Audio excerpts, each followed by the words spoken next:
All right, everyone. So, for my first ever video on YouTube, instead of giving any of you a generic introduction, I wanted to talk a little bit more about the very thing that's bringing this channel about, which is the growing popularity of soccer, as I like to call it as an American, or as we like to call it in the US, in the US. And this channel is going to be about an outsider looking in and giving his takes on culture and soccer and how the two kind of intertwine. But for the first ever video, I wanted to talk a little bit more about the growing popularity of soccer in the US. And it's really funny too because actually, let's scroll this down to 104. Soccer is the only sport where the refs are tougher than the players. Another reason why the so-called world sport will never work here. By the way, we don't claim this guy. We don't claim him. He's Jim Rome. He's a complete buffoon. You can check this video out here where Jim Everett pushed him. And yeah, this guy's an idiot. Anyways, going on. Almost, I want to say, how long ago was this video? I know it was like old, like 14 years ago, actually. So a decade later, we're looking at it, and the most popular athlete in America is Leo Messi. Yes. So this poll right here, they've been doing this for about 30 years, and Leo Messi is joining the likes of Michael Jordan, Kobe, RIP GOAT, Peyton Manning, Bron James, Curry, and Tom Brady. Leo Messi is joining the likes of those guys in the US. And this is not just the whole world, right? This is not like the whole world itself, because in that case, Messi would have been a popular athlete or the most popular athlete worldwide. This is just the United States of America.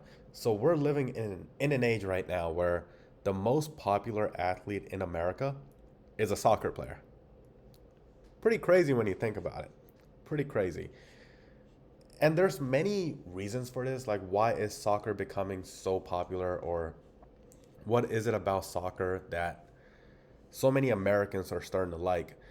So I started to dig in a little bit into the overall like statistics of it, and there's quite a few articles, and I'm going to give credit where it's due. Here, this is from the Panther newspaper. They did a study and they found that number one, for example, the average attendance per game has been going up for the past 5 years, and this is also tracked by Transfer Market. But not just that, this part over here where it says like the US versus England game garnered 15 million views and 12 million views for US versus Iran. And that was like the average viewership was higher than the average for the 2023 NBA Finals. Yes, we're talking about a group stage World Cup game getting more views than the NBA Finals in the United States of America. This is insane over here, right? Like, basketball's always been America's big three. It's been baseball, basketball, and obviously American football, which we call football, and some of you Europeans call hand egg. But as we're scrolling down a little bit, what they're finding is a lot of these soccer fans, they're like me. They're in the Gen Z and millennial age demographic. So you'll see the boomers over here, they don't really like soccer too much. But a lot of the Gen Zs and a lot of the millennials, for example, are crazy for it. And that kind of makes sense. So I kept on digging deeper and deeper into this. Like, what else is causing this? And demographics, just like in politics, in sports as well, their destiny, it has to do with a growing Latino population in the United States. Once again, some of you already knew this, but for a lot of you outsiders or those of you who are not Americans, this kind of talks a little bit more about it. Like, soccer is going to be popular or growing in popularity in the US because of younger Latinos.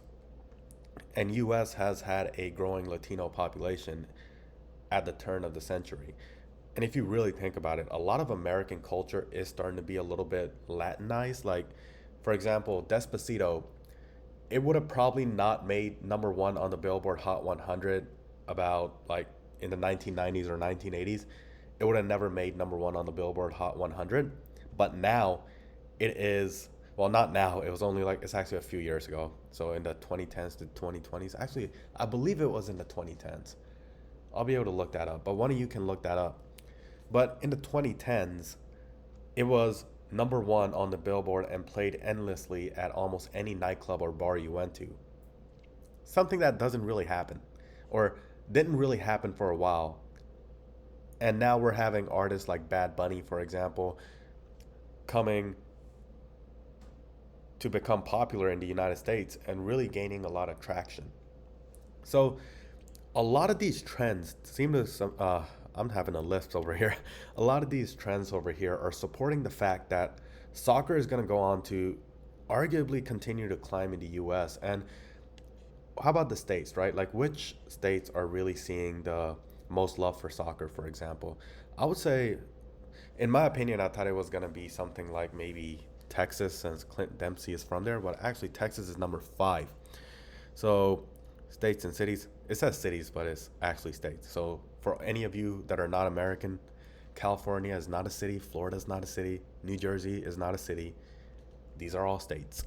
So going about it, you'll see like Northeast, West Coast, Florida, which is not really the South, Mid-Atlantic, Maryland, Texas, Clint Dempsey State, Northeast, Virginia, Southern, or yeah, it is Southern, kind of.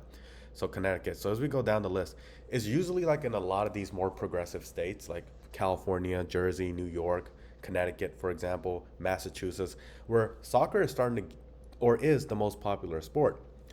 The funny thing is, if you're a soccer fanatic like me, this is actually good news, guys, because what happens is a lot of these states have historically set the trend and the precedent for what is popular in the United States. So, those of you who don't know it, football, for example, first became popular. And when I say football, I mean American football, or as you Europeans call it, hand egg. Football became popular first in the Ivy League schools like Harvard, Yale, Princeton. When you look at the history of American football, that's where a lot of the national champions came from. It was the Harvards and the Yales. These days, Harvard and Yale, they don't win anything in football. It's all in the southern schools and the southern states, but that's how it all started. So these states like a California and a New York and a Massachusetts, they always set the way and set the trend, and all the other states eventually end up following. And I had like a Reddit read about it, and here's what they had to say, because Reddit is like always kind of like something I like to check out. And yeah, this guy doesn't know what he's talking about.